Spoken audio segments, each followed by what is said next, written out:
All right. So, good morning, all of you. Good morning, sir. And once again, welcome in Pandey Coaching Center's live classes YouTube channel. And आज है Sunday और एक Sunday special session जो specially students की demand पे रखा गया है। स्कूल गोइंग स्टूडेंट, आप किसी भी क्लास के स्टूडेंट हैं, आप सबके बहुत सारे क्वेश्चंस मेरे पास थे, आप सभी की स्टडी को लेकर, आप सभी के एग्जाम्स को लेकर। तो उन्हीं क्वेश्चंस को लेकर मैं यहाँ पर आज इस संडे स्पेशल सेशन को लेकर आया हूँ, आप सभी ऑफलाइन एंड ऑनलाइन स्टूडेंट्स के साथ live. So are you all excited for this session? Yes, sir. Are you ready? Yes, sir. Yes. क्या जानना चाहते हैं आप उन सभी सवालों के जवाब जो आपने इस Q&A सेशन के लिए पूछे? यस और नो? यस। सो बने रहिए इस सेशन के साथ एंड तक। और आज आप सभी स्टूडेंट्स के ऐसे अमेजिंग सवालों के जवाब यहाँ पर मिलने वाले हैं, और इन सवालों के जवाब, सही जवाब मिलने के बाद आप सभी लोगों के भी पढ़ाई में बहुत अच्छा परफॉर्मेंस होगा। आने वाले एग्जाम्स में आप अपना बहुत अच्छा परफॉर्मेंस कर पाएंगे। और उससे भी इम्पोर्टेंट, जो भी आपके सवाल थे मन में, वो सारे सवाल, सबसे इम्पोर्टेंट कि आपके सब्जेक्टिव सवालों के, आपके सब्जेक्टिव क्वेश्चंस के जवाब तो आपको कोई भी सब्जेक्ट एक्सपर्ट दे देता है, बट मैंने बहुत बारी देखा है कि स्टूडेंट्स के माइंड में पढ़ते टाइम, स्टडी करते टाइम सब्जेक्टिव से अलावा भी कुछ इस तरह के सवाल भी चल रहे होते हैं। जैसे कि आप ही में से एक स्टूडेंट का सवाल है कि सर पढ़ाई में मन कैसे लगाएं। इसी तरह से एक और स्टूडेंट का यहाँ पर सवाल था, सर पढ़ाई करें कैसे। पढ़ाई में मन तो लगा लिया, अब पढ़ाई करें कैसे। इसी तरह से एक और स्टूडेंट का सवाल था कि सर कॉन्फिडेंट कैसे बने। कई बार कुछ पूछना चाहते हैं क्लास में टीचर से, कहीं पर बोलना चाहते हैं, स्टेज पे जाके कुछ बोलना चाहते हैं, बट सर कॉन्फिडेंस की कमी होती है। कई बार कुछ आते हुए भी अंदर से डर होने की वजह से प्रॉपर तरीके से रिप्रेजेंट नहीं कर पाते हैं, लिख नहीं पाते हैं। उसके अलावा नेक्स्ट सवाल है, सर टाइम टेबल कैसे बनाएं और उसे फॉलो कैसे करें। सबसे इम्पोर्टेंट, टाइम टेबल बनाएं कैसे। कई स्टूडेंट ने पूछा सर जो टाइम टेबल बना भी लेते हैं, टाइम टेबल हर कोई स्टूडेंट बनाता है, बट उसे फॉलो कैसे करें, अप्लाई कैसे करें। जब आप टाइम टेबल बनाते हैं, 1-2 दिन, 1 वीक आप उसे पूरा सीरियसली फॉलो करते हैं, फिर आप घूम के वहीं पर आ जाते हैं जहाँ पर उस टाइम टेबल बनाने से पहले होते हैं। उसके बाद यहाँ पर एक क्वेश्चन पूछा गया है कि अपने काम को जल्दी कैसे करें। मोस्ट ऑफ ऑल टाइम देखा गया है कि स्टूडेंट अपने वर्क में, अपने स्कूल वर्क, कोचिंग वर्क, इसी में इतना इन्वॉल्वमेंट हो जाता है, और मोस्ट ऑफ ऑल स्टूडेंट पूरे साल भर उनका यही कंप्लेंट रहता है कि इनका वर्क कंप्लीट नहीं रहता है, वर्कलोड बहुत ज़्यादा रहता है स्टूडेंट के ऊपर। तो ये भी एक सवाल पूछा है स्टूडेंट ने कि भाई काम को, अपने काम को जल्दी कैसे करें। नेक्स्ट क्वेश्चन यहाँ पर बहुत ही इंपॉर्टेंट पूछा गया है कि सर टाइम मैनेजमेंट कैसे करें। ये बहुत ही ज़्यादा इंपॉर्टेंट और सभी स्टूडेंट के द्वारा पूछा जाने वाला क्वेश्चन है, क्योंकि टाइम सभी स्टूडेंट के पास, सभी लोगों के पास इस धरती पे केवल 24 घंटे लिमिटेड टाइम है, और उसी टाइम पर आपको सब कुछ करना है। एक स्टूडेंट लाइफ में बच्चे के लिए खेलना, कूदना, सोना, एंटरटेनमेंट, पढ़ाई, स्कूल, कोचिंग, ये बहुत सारे टास्क होते हैं। तो कैसे अपने लिमिटेड टाइम को मैनेज करें कि हम उसका सही से इस्तेमाल कर पाएँ। एक स्टूडेंट का यहाँ पर क्वेश्चन है कि सर इंग्लिश कैसे इम्प्रूव करें। ये जनरली उन स्टूडेंट्स की बहुत ज़्यादा प्रॉब्लम होती है जो हिंदी मीडियम स्टूडेंट से पढ़ रहे हैं, हिंदी मीडियम स्टडी कर रहे हैं, या फिर जो गाँव से पढ़ रहे हैं जिनका इंग्लिश का बेस सही नहीं है। ऐसे स्टूडेंट के लिए इंग्लिश मीडियम में पढ़ना या फिर इंग्लिश सब्जेक्ट एक बहुत बड़ा डिफ़िकल्ट यहाँ पर रहता है। तो पूछा गया कि sir as an English expert आप बताइए कि इंग्लिश कैसे इम्प्रूव करें। उसी के साथ यहाँ पर एक स्टूडेंट ने बहुत अच्छा क्वेश्चन पूछा है कि sir hand writing and spelling कैसे ठीक करें। क्योंकि जनरली देखा गया है कि जब भी आप लोग एग्जाम पेपर में अपने क्वेश्चंस के आंसर लिख कर आते हैं, तो मोस्ट ऑफ ऑल टाइम आपके मार्क्स, आपका जो परफॉर्मेंस है उस पर इस हैंड राइटिंग और आपकी गलतियाँ, यानी आपकी मात्राएं, आपकी स्पेलिंग मिस्टेक्स का बहुत बड़ा इम्पैक्ट पड़ता है। तो ये भी सवाल है। नेक्स्ट सवाल है कि सर याद कैसे करें, पढ़ा हुआ याद कैसे करें। धरती पे हर कोई स्टूडेंट पढ़ के जाता है, ऐसा कोई भी स्टूडेंट नहीं होता है कि जो एग्ज़ाम से पहले नहीं पढ़ के जाता है। हाँ, ये ज़रूर है कि एग्ज़ाम से पूरे टाइम पहले कोई पढ़ाई कर नहीं रहा होता है, बट एग्जाम से 1 वीक पहले 3 डेज बैक, 1 डे बैक तो हर कोई भी पढ़ के जाता है। बट उस पढ़े हुए को याद कैसे रखा जाए, क्योंकि जैसे ही एग्जाम पेपर सामने आता है तो पूरा माइंड क्या हो जाता है, ब्लैंक हो जाता है, और वो आती हुई चीज़ भी नहीं लिख कर आता है, और जिससे वो अपने परीक्षाओं में, अपने एग्जाम्स में असफल हो जाता है। इसी तरह से एक बहुत ही इंपॉर्टेंट क्वेश्चन हमने यहाँ पर लिया है, जो बहुत सारे स्टूडेंट के लिए एक मतलब बहुत बड़ी दिक्कत बनी रहती है, वो है मैथ्स। सर मैथ्स की स्टडी कैसे करें? बाकी सबका तो ठीक है, समझ लेंगे, अंडरस्टैंड कर लेंगे, लर्न करेंगे, राइट करेंगे, आ जाएगा, और कुछ बना के भी लिख लेंगे। सबसे इम्पोर्टेंट कुछ तो अपने नॉलेज से, अपने कॉमन सेंस से भी बाकी सब्जेक्ट में हम अपना एग्जाम में लिख कर आएंगे। बट सर मैथमेटिक्स का कैसे स्टडी करें? तो इन तमाम सवालों के जवाब आज इस पूरे सेशन में आपको मिलने वाले हैं। बस आप इस सेशन को एंड तक बनाए, अटेंड करें, और उससे भी इम्पॉर्टेंट आप जो भी बात यहाँ पर बताई गई हैं इसे ज़रूर फॉलो करें। आपके आने वाले एग्जाम्स में, आने वाले आपके स्टडी में बहुत अच्छा परफॉर्मेंस आपको दिखाई देगा। तो चलते शुरू करते हैं पहले क्वेश्चन से, पढ़ाई में मन कैसे लगाएं। सबसे पहली बात, आप सभी का यहाँ पर अच्छा क्वेश्चन था कि मन को कैसे कंट्रोल करें, क्योंकि हमारा मन पढ़ाई के अलावा बाकी सब चीज़ों के लिए हमें बताते रहता है। जैसे ही बुक्स खोलते हैं तो मन कहता है पढ़ना छोड़ दे, मोबाइल चला लो। जैसे ही पढ़ने बैठते हैं, पढ़ना छोड़ दे, घूमने चले जाओ। पढ़ना छोड़ दे, गेम खेल लो। पढ़ना छोड़ दो, टीवी देख लो। बहुत सारे सोशल मीडिया प्लेटफॉर्म यूज करो। तो देखिए, पढ़ाई पर मन अगर आपको लगाना है, सबसे पहले आपको जानना होगा कि what is the importance of study. आपको इम्पोर्टेंस ऑफ स्टडी, या आप कह सकते हैं कि आपको एजुकेशन का इम्पोर्टेंस जानना सबसे पहले ज़रूरी है गाइस। क्योंकि जब तक हम लाइफ में हमें किसी चीज़ की इम्पोर्टेंस नहीं पता होती है, तब तक हमारा मन उस काम में नहीं लगता है। तो सबसे पहले आपने अपनी स्टडी शुरू करने से पहले अपनी स्टडी का एक गोल सेट करना चाहिए, जिसे बोलते हैं कि आपको एक अपना लक्ष्य बनाना चाहिए।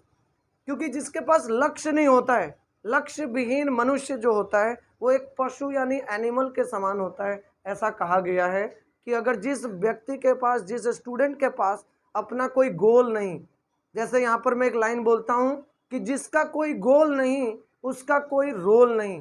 तो अगर आपके पास कोई स्पेसिफिक टारगेट नहीं होगा, कोई गोल नहीं होगा, आपको पता नहीं होगा कि ये पढ़ाई जो मैं कर रहा हूँ, इसको ना करने से मेरी लाइफ में क्या चेंजेज आएगा, और ये स्टडी करने से मेरी लाइफ में क्या चेंजेज आ सकता है, यानी इससे मुझे मिलेगा क्या, इससे मुझे बेनिफिट क्या मिलेगा। जब तक आप इसके बारे में नहीं जानेंगे, तब तक कभी आपका किसी भी काम में मन नहीं लगता।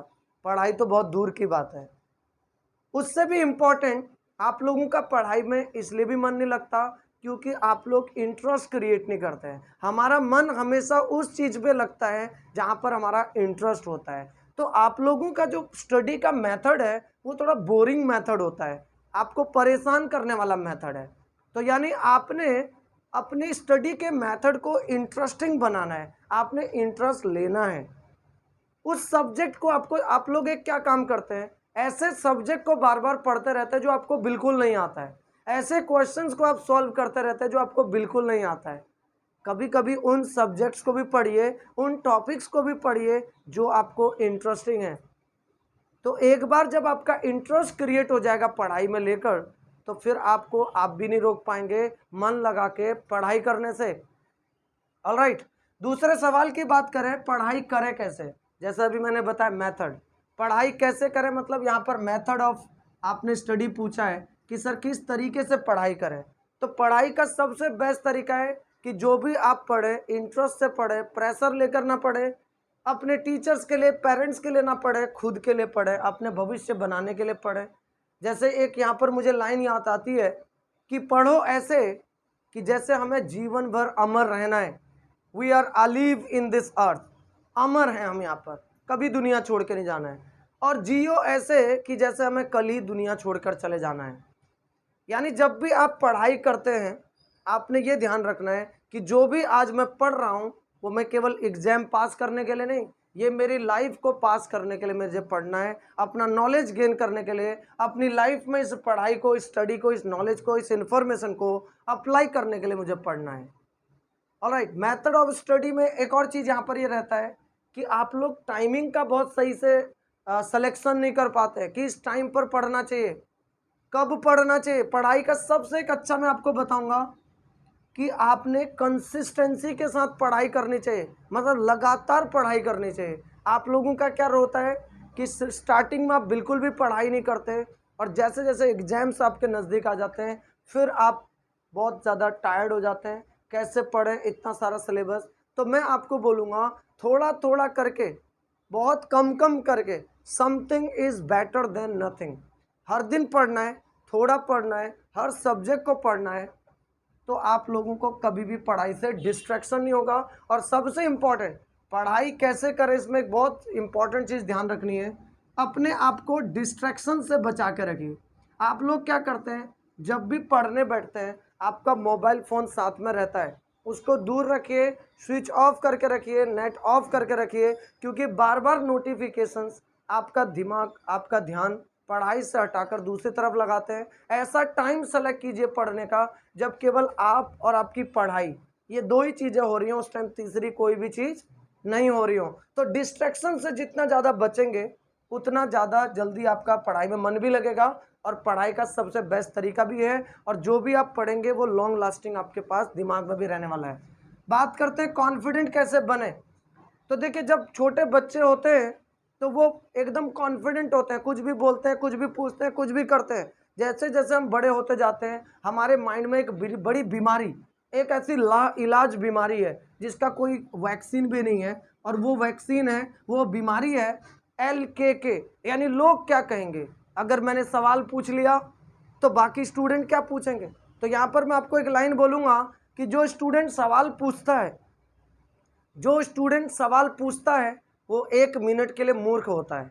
उसको सारे लोग बोलेंगे इतना सा नहीं आता, उसका मजाक भी बना सकते हैं, इसीलिए आप कॉन्फिडेंट रहते हैं। बट गाइस, जो स्टूडेंट सवाल पूछता ही नहीं है वो पूरी ज़िंदगी भर के लिए मूर्ख रहता है। तो आप लोग मुझे बताइए कौन सा मूर्ख बनना सही है, 1 मिनट वाला मूर्ख बनना या फिर ज़िंदगी भर के लिए मूर्ख बने रहना, कौन सा वाला सही है? 1 मिनट वाला। तो इसीलिए कॉन्फिडेंट रहना है। और जब भी आप क्लास में रहते हैं, कोचिंग क्लास में रहते हैं, स्कूल क्लास में रहते हैं, क्वेश्चन पुट अप करने हैं। यस, जितने ज़्यादा आपके माइंड में जो कुछ भी सवाल होते हैं, क्योंकि देखिए कॉन्फिडेंट ना होने की वजह से आप लोग जो सवाल पूछना भी चाहते हैं वो भी नहीं पूछ पाते हैं, जो आप लिखना चाहते हैं वो भी नहीं लिख पाते हैं, जो करना चाहते हैं वो भी अपने लाइफ में नहीं कर पाते हैं, और आपको हेजिस्टेशन एक ही चीज़ का रहता है। तो सबसे पहले आज के बाद एक काम करिए, कॉन्फिडेंट आपका हमेशा बनेगा। Never compare yourself with any others. आप लोगों का कॉन्फिडेंस डाउन क्यों रहता है? क्योंकि आप खुद को दूसरे स्टूडेंट के साथ, दूसरे पर्सन के साथ कंपेयर करते हैं। बिल गेट्स कहते हैं कि never compare yourself with any others, and if you do so you are insulting yourself. कि अगर आप करते हैं किसी के साथ अपना कंपेरिजन तो यानी आप अपनी इंसल्ट करते हैं। दूसरी बात, हर किसी पर्सन में इस धरती पे कुछ न कुछ अच्छाइयाँ हैं और कुछ न कुछ बुराइयाँ हैं, कुछ न कुछ वीकनेसेस होती हैं, कुछ न कुछ स्ट्रेंथ्स होती हैं। आपका कॉन्फिडेंस डाउन होने का सबसे बड़ा कारण है आपको अपनी वीकनेसेस पता रहती हैं, अपनी स्ट्रेंथ के बारे में कुछ भी नहीं पता रहता है। Know about your strength. आपने इस धरती पे ये आपको क्यों नहीं पता, उसका सबसे बड़ा रीज़न ये है कि हर कोई, आपके पेरेंट्स से लेकर, आपके टीचर से लेकर, आपके फ्रेंड सर्कल से लेकर सब लोग। सो नेक्स्ट क्वेश्चन की बात करें कि कॉन्फिडेंट कैसे बनाएं, आपको इसके लिए मैंने बता दिया ऑलरेडी कि आप अपनी स्ट्रेंथ के बारे में याद रखें। अब यहाँ पर सबसे इम्पॉर्टेंट है टाइम टेबल कैसे बनाएं, उसे फॉलो कैसे करें। सबसे पहले गाइस, जब भी आप टाइम टेबल बनाएं वो टाइम टेबल खुद का बनाएं, क्योंकि जब आप टाइम टेबल बना रहे होते हैं, स्टूडेंट जब भी टाइम टेबल बना रहा होता है बहुत ज़्यादा मोटिवेटेड, एक बड़े गोल के साथ बैठकर, एक बड़े थॉट प्रोसेस के साथ बैठकर उस टाइम टेबल को बना रहा होता है। और वो टाइम टेबल खुद का कम, किसी दूसरे से इन्फ्लुएंस होकर ज़्यादा बनाया होता है। इन्फ्लुएंस मतलब किसी दूसरे बच्चे ने हर दिन 2 घंटा हर सब्जेक्ट पढ़ के 95% लेकर आया, आपके भी मन में आ गया वो जोश 95% लाने का, आपने भी टाइम टेबल बना दिया कि 2 आवर पर सब्जेक्ट रेगुलर पढ़ूंगा, बट ऐसा पॉसिबल हो नहीं सकता। जो स्टूडेंट 2 घंटे ओनली रेगुलर नहीं पढ़ रहा सारे सब्जेक्ट को, वो कैसे एक एक सब्जेक्ट को 2 आवर पढ़ सकता है? Not possible. तो जब भी टाइम टेबल बनाए स्टूडेंट्स, एक चीज़ ध्यान रखें आप अपना टाइम टेबल बनाएं, थोड़ा सा कम कम टाइम को लेकर शुरू करें। शुरुआत 10 मिनट, 15 मिनट, 20 मिनट हर सब्जेक्ट से लेकर शुरू करें। कंसिस्टेंसी रखें। जब आप 10 मिनट रेगुलर पढ़ने लग जाएं तो फिर 15 मिनट लाएं, फिर 20 लाएं, 30 लाएं। एक दिन आप 1 आवर 2 आवर भी हर सब्जेक्ट पढ़ रहे होंगे और उसी तरह से उसे फॉलो भी कर पाएंगे। क्योंकि अगर आपने टाइम टेबल बनाया और आप उसे फॉलो नहीं कर पाए तो आपका कॉन्फिडेंस, आपका एक्साइटमेंट भी लो होता है। फिर ना आप दोबारा टाइम टेबल बनाते हैं, ना कभी उसे फॉलो करते हैं गाइस। उससे बाद सबसे इम्पोर्टेंट आपका क्वेश्चन था, काम को जल्दी कैसे करें। मैंने देखा इस धरती पे स्टूडेंट्स का प्रॉब्लम है, पेरेंट्स का प्रॉब्लम है कि सर काम का प्रेशर है, स्टडी का प्रेशर है। प्रेशर इसलिए आ जाता है टालने की वजह से, पोस्टपोन करने की वजह से। आज का काम कल पर टालते हो, कल का काम परसों पर टालते हो। रहीमदास जी ने बोला था कि काल करे सो आज करे, आज करे सो अब, पल में प्रलय होएगी तो बहुरी करेगा कब। और आजकल के बच्चों ने, आजकल के युवाओं ने, आजकल के लोगों ने इस दोहे को चेंज कर दिया। वो कहते हैं कि आज करे सो कल करे, कल करे सो परसों, इतनी भी जल्दी क्या पड़ी है, अभी बचे हैं बरसों। ये देखिए, तो आज का स्टूडेंट आजकल क्या करते हैं, टालम टाल करते हैं। कल कर लूँगा, सुबह कर लूँगा, अगले दिन कर लूँगा, संडे को आराम से कर लूँगा। और वो आराम से करते करते कभी ना आराम आता, ना कभी संडे आता है। और वो धीरे धीरे काम इतना बढ़ते जाता है, बर्डन इतना बढ़ते जाता है। फिर वो बोलता सर काम पूरा कैसे करें। आज के बाद आप स्ट्रेटजी फॉलो करिए, जब भी जो काम मिला उसी टाइम पूरा करना है, उसी दिन पूरा करना है। आज काम मिला, जब तक पूरा नहीं होगा तब तक सोना नहीं है, तब तक चैन नहीं लेना है। दूसरे काम को छोड़ देना है, बट पहले स्टडी वाला वर्क को कंप्लीट रखना है। आज अगर आपको बहुत ज़्यादा काम मिला है, उसको पूरा करने के लिए अगर आज आप गेम छोड़ भी दोगे, आज आप आउटिंग छोड़ भी दोगे, बट अगले दिन आप फ्री रहेंगे और आपके ऊपर कभी भी काम का प्रेशर नहीं रहेगा। तो काम जल्दी पूरा करने का एक ही स्ट्रेटजी है, जब काम मिले तुरंत कर दो। तुरंत भूखे शेर की तरह उस काम पे झिपट जाओ और पूरा करके ही छोड़ो। बात आती है नेक्स्ट क्वेश्चन की कि टाइम मैनेजमेंट कैसे करें। देखिए, management minus anything is equal to zero, ये तो प्रिंसिपल है। Management minus anything is equal to zero, यानी इस धरती पे आप कुछ भी करें, अगर उसमें मैनेजमेंट नहीं है तो सब जीरो है। तो इसीलिए आपका टाइम मैनेजमेंट सबसे पहली प्रायोरिटी पे आता है। बिकॉज क्यों आता है, सब कुछ मैनेज नहीं करेंगे चलेगा, बट टाइम मैनेजमेंट नहीं करेंगे नहीं चलेगा, क्योंकि time is limited for everyone, every student. इस धरती पे हर एक पर्सन, हर एक स्टूडेंट के लिए केवल 24 घंटे का टाइम है। आप 48 नहीं कर सकते, 25 भी नहीं कर सकते। तो आपने एक एक मिनट, एक एक घंटे, एक एक सेकंड को बहुत सोच समझकर यूज करना है। कई बार मैंने देखा स्टूडेंट कहते हैं सर टाइम नहीं मिलता। 90% स्टूडेंट का एक प्रॉब्लम, एक क्वेश्चन देखा है, सर टाइम नहीं मिलता, पढ़ना तो चाहता हूँ, करना तो चाहता हूँ, टाइम नहीं मिलता। क्योंकि वो टाइम को इतना खराब करता है, टाइम का इतना लीकेज करता है। लीकेज मतलब होता है रास्ते पे दोस्त मिला तो 10-15 मिनट गॉसिप में लगा दिए, है ना। किसी का बर्थडे 7 o'clock है तो 5 o'clock ही घर से निकल गया, 2 घंटे ही वो 7 o'clock बर्थडे में जाना है, 5 o'clock निकल गया। कहीं मैरिज पार्टी है तो 2 दिन पहले से ही स्कूल, कोचिंग सब छुट्टी करके, जैसे उसी का मैरिज होने वाला है।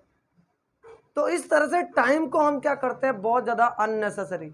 दूसरी बात, ये टाइम मैनेजमेंट हम बाकी सब चीज़ों के साथ फॉलो करते हैं। गेम्स के टाइम पर गेम जरूर खेलेगा, टीवी के टाइम पर बच्चा टीवी जरूर देखेगा, बाकी सब चीज़ों में टाइम टेबल मन लगा के फॉलो करेगा, टाइम मैनेजमेंट को पूरा फॉलो करेगा। जैसे ही उसका मेन काम स्टडी को लेकर टाइम की बात आएगी तो फिर वो स्किप कर देता है, फिर वो वहाँ पर एक्सक्यूजेस बनाने लगता है, टाइम कम है, टाइम नहीं मिलता, ये सारी चीज़ें।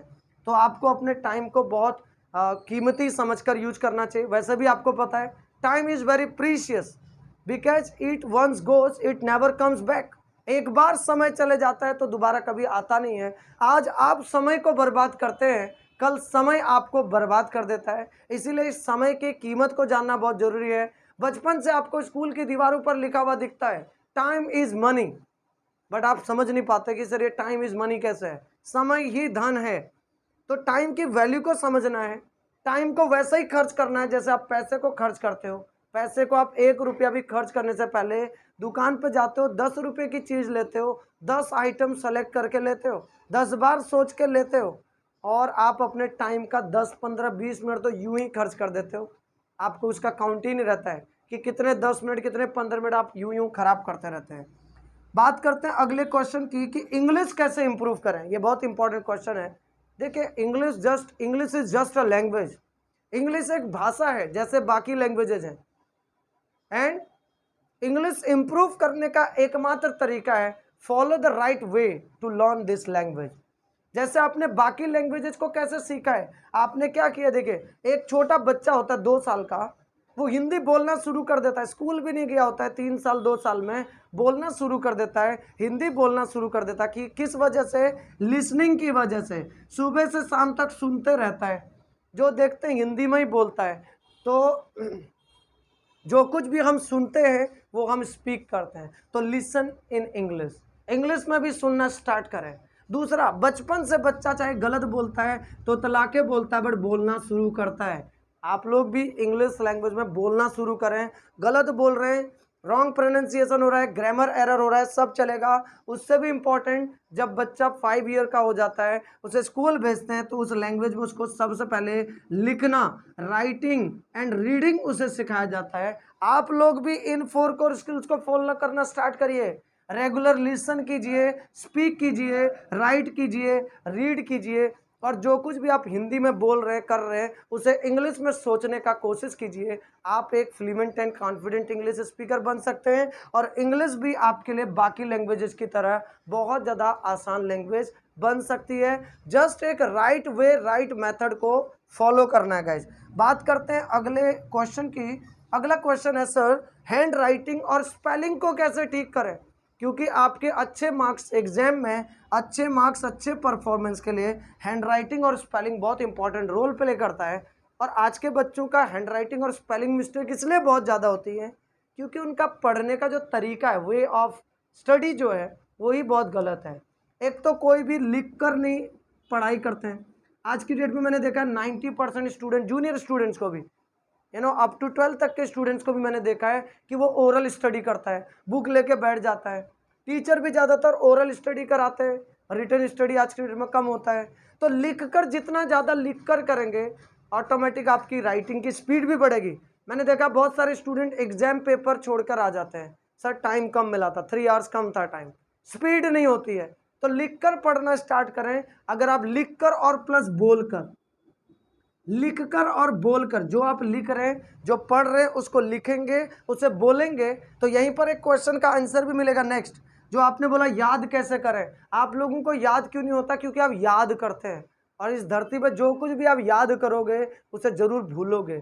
आपने समझना है। देखिए, सबसे पहले पढ़ना बंद करें, पढ़ना बंद करें।